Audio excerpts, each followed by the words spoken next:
Bonjour à tous, j'espère que vous allez bien. Si vous avez cliqué sur cette vidéo, c'est peut-être parce que vous êtes intéressé par les forces de la nature, par tout ce qui touche au monde des esprits de la nature et des mondes invisibles, et aussi peut-être parce que vous faites déjà des soins, vous avez déjà une certaine collaboration, en tout cas avec les êtres invisibles. Dans cette vidéo, qui est un extrait de formation, de la formation Esprit de la nature, j'aborde le sujet des soins, soins énergétiques, libération émotionnelle, nettoyage énergétique avec les esprits de la nature, voire guérison en tout cas de certaines problématiques, mais surtout, j'aborde aussi les limites, car bien que tout soit possible dans l'absolu et qu'il n'y a aucune limite en tout cas à la conscience, il y a cependant des limites qui sont liées à notre niveau de conscience. Et donc on l'aborde dans cette vidéo ensemble. Si vous aimez le contenu de cette chaîne et pour la soutenir, n'hésitez pas à vous abonner et à ne pas hésiter à cliquer sur la petite cloche de notification juste en dessous de la vidéo. Je vous souhaite un bon visionnage.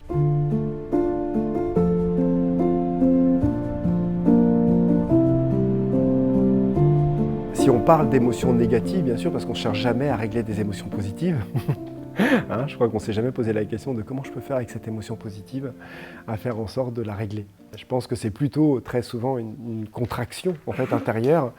Et si je dis le mot contraction, c'est qu'effectivement, une émotion négative, c'est comme quelque chose qui a eu du mal à passer, quelque chose qui s'est contracté, qui s'est cristallisé quelque part dans une forme qui a généré une problématique, qui a bloqué, on va dire quelque part un petit peu énergétiquement en fait le système, un petit peu énergétique, et qui a généré ensuite, effectivement une certaine souffrance, on va dire, voilà, ça a pu se transformer en fait en blessure, en traumatisme.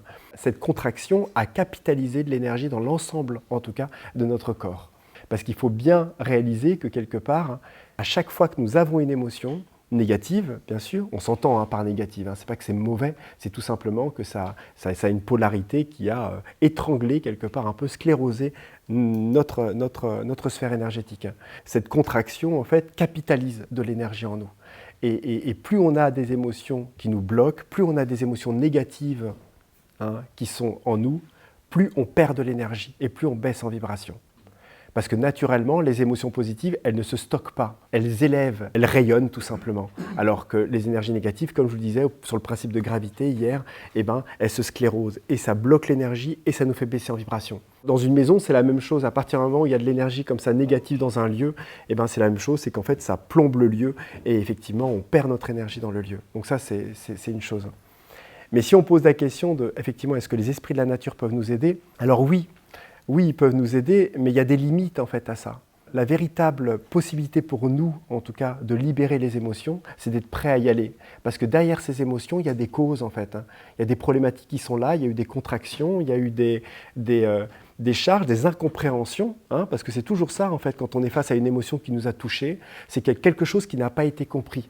Et ça a généré une blessure, un traumatisme, lié sans doute à un manque de connaissance, à un manque d'accueil peut-être, d'acceptation en fait, de ce que l'on est, de ce que l'on peut vibrer et accueillir. À partir de là, quand il y a eu ce froissement et cette émotion s'est froissée à capitaliser de l'énergie en fait en nous, c'est comme quelque chose d'un petit peu mort, d'un petit peu froissé en fait dans nos corps. On peut imaginer quelque chose comme ça, dans lequel à chaque fois, quand notre énergie circule ou reprend en fait un cycle ou un circuit qui va retoucher en tout cas quelque chose qui est en lien avec cette émotion, on va repasser dedans et ainsi de suite et ainsi de suite. Si l'émotion a été forte, il y a des gardiens qui vont être présents pour éviter que ce système ou cette énergie en tout cas qui a été un petit peu cristallisée ne gangrène le reste du corps. C'est pour ça que des fois la perte de mémoire qu'on peut avoir suite à un accident, suite à une émotion qui a été forte, ou le déni inconscient que l'on a quand on vit quelque chose qui est fort, c'est simplement un système de protection énergétique. Donc ça veut dire qu'à un certain niveau, le gardiennage même des émotions, c'est-à-dire quelque chose qui va protéger des émotions, est déjà un système naturel des forces de la nature qui protègent le corps énergétique. Donc il faut réaliser qu'en fait, tout ce que nous sommes vibratoirement et énergétiquement, nous sommes un ensemble, en tout cas, de la conscience des forces de la nature. Nous sommes un agglomérat et nous sommes faits d'agglomérats de toutes les forces de la nature. Toutes les émotions que nous avons et que nous vivons, certes, toutes les fréquences de tristesse, colère, etc., existent bien avant nous. Je le dis souvent, en fait, on n'a pas inventé la colère, on n'a pas inventé la tristesse, on n'a pas inventé la joie, on n'a absolument rien inventé.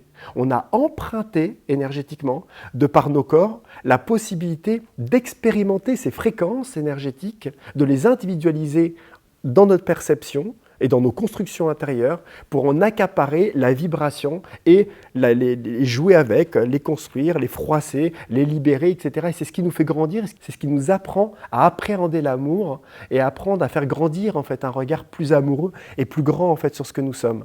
Ça nous apprend à nous connaître aussi, à connaître la vie et la manifestation. Mais toutes ces forces, toutes ces constructions que nous froissons, avec lesquelles nous travaillons, ne nous appartiennent pas. Ce sont des forces et des énergies que nous prenons, des vibrations avec lesquelles nous jouons, en fait, tout simplement. Et elles sont à la hauteur du niveau de conscience, elles se conditionnent, elles se construisent à la hauteur du niveau de conscience que nous avons. C'est pour ça que plus quelqu'un a de vastitude et de tranquillité intérieure, et une capacité d'accueil et véritablement apprend à se connaître ou se connaît de mieux en mieux, moins ces constructions prennent de l'importance, plus elles se démantèlent rapidement et plus les énergies peuvent circuler en fait, naturellement dans l'être sans se scléroser à un endroit et capitaliser une énergie qui n'est pas nécessaire si la personne avait eu le temps en fait, de l'accueillir. Donc la chose, c'est que si on demande à des esprits de la nature de venir pour faire un travail, etc., certes, ces êtres-là, c'est comme si même leur propre conscience, je vais dire ça à un certain niveau, était en quelque sorte emprisonnée aussi dans cette émotion et dans cette énergie. À partir du moment où nous avons nous-mêmes une émotion qui s'emprisonne et qui se sclérose, c'est comme si nous avions une partie même de la conscience des forces de la nature que nous avions emprisonnée quelque part. Et si cette émotion est encore présente et a encore envie quelque part de se libérer, elle nous rappelle, elle crie, elle nous appelle, c'est parce qu'elle est vivante, parce que derrière il y a des forces qui sont présentes. Et s'il y a des gardiens qui viennent présentement garder ça, c'est pour nous sauvegarder en fait. Une émotion n'est pas quelque chose qui est mort, qui est inerte. C'est quelque chose qui a un sens en fait pour notre capacité à grandir. Autrement, il n'y avait pas de processus d'évolution derrière, il n'y avait pas de possibilité de grandir et d'avoir un regard qui nous permet de grandir avec notre sphère émotionnelle. La pensée serait quelque chose de mort, en fait, tout simplement. Elle ne reviendrait pas de cette manière-là, aussi vivante, aussi active, nous rappeler et tenter de nous faire accueillir des choses pour lesquelles, sur le moment, on n'était pas prêt. C'est pour ça que même des petites émotions qui paraissent anodines quand on est petit, reviennent parfois avec puissance quand on est plus grand et avec une dimension assez, une alerte et un signal d'alarme qui est assez fort, parce que c'est comme si on avait emprisonné une force. Alors, on va parler de l'enfant intérieur, on va parler d'une partie de nous qui est piégée dans cette énergie-là, et qui a besoin de s'exprimer, certes, mais pour que cette forme prenne vie et qu'elle soit vivante, c'est que derrière, ce qui la rend vivante, c'est notre énergie. Notre énergie qui a été donnée aux forces et aux fréquences qui ont été emprisonnées, qui sont en fait les forces de la nature. Mais simplement, un esprit de la nature ne pourrait pas, en définitive, venir libérer ça si nous-mêmes, nous n'avons pas réalisé, en tout cas véritablement, la cause de ce qui est à l'origine de l'émotion.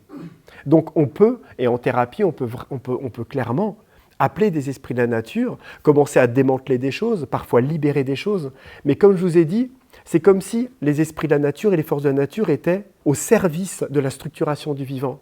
Donc, ils n'ont pas la possibilité d'eux-mêmes d'œuvrer par initiative à tenter de nous libérer, alors que ce processus d'emprisonnement est un processus qui sert à notre développement personnel et notre développement individuel.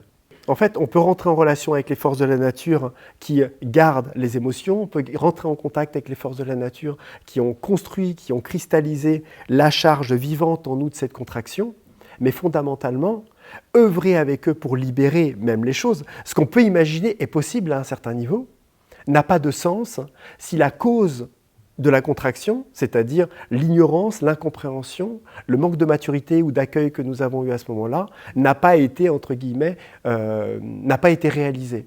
La chose se reconstruirait ou simplement Esprit Nature n'aurait même peut-être même pas la possibilité de démanteler complètement le système. Ils auraient la possibilité de décharger la charge qui s'est créée avec les années autour de la construction par un nettoyage, mais la construction elle-même, le noyau, ne pourrait pas être démantelé sans mettre en danger même le système même énergétique de la personne.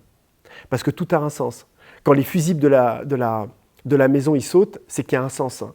C'est pas forcément bon s'ils sautaient pas. S'ils ne sautaient pas, c'est peut-être tout le système qui pèterait et tout le système qui serait démantelé s'il n'y avait pas eu un différentiel pour faire sauter à un moment juste une rangée du compteur. Vous voyez ce que je veux dire? Donc tout a un sens. Toute sclérose émotionnelle a un sens. On ne peut pas donner tout pouvoir aux forces de la nature sans prendre conscience de notre responsabilité vis-à-vis de notre capacité à grandir et à comprendre. Car la nature sert la nature et toute chose à sa place.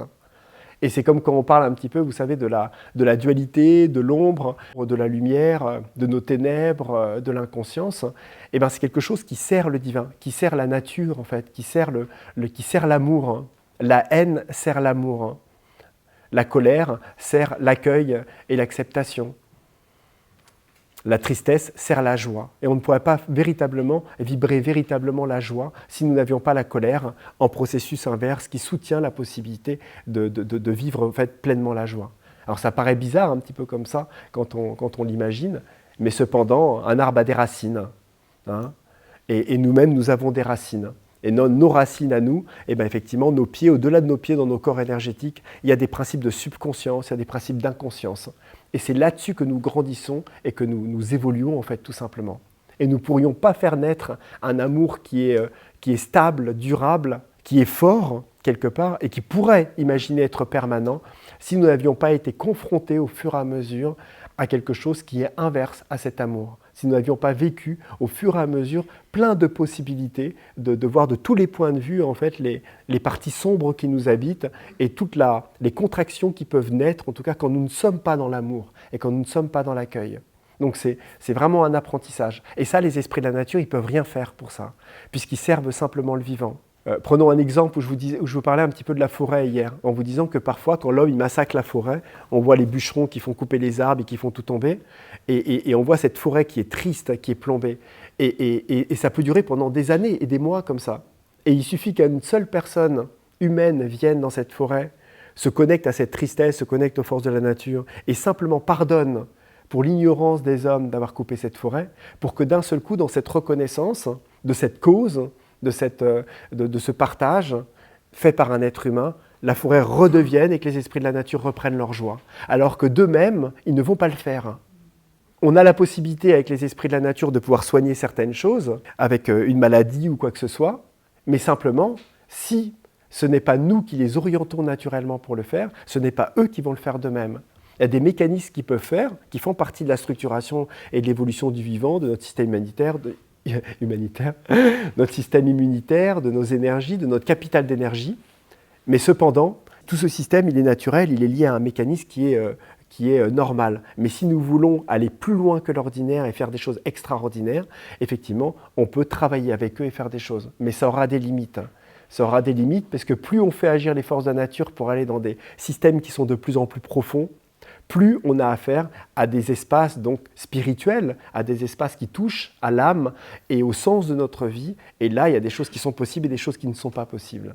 Parce qu'il y a des choses que nous devons comprendre, en tout cas pour se soigner, pour grandir et pour guérir. Et même quelqu'un qui va aller voir je ne sais quel maître et tout ça pour se faire soigner quelque chose, eh ben, il va être confronté à une certaine limite. Et la limite à laquelle il va être confronté, c'est lui-même. Ce ne sont pas les compétences du thérapeute ou de la personne qui peut faire le soin.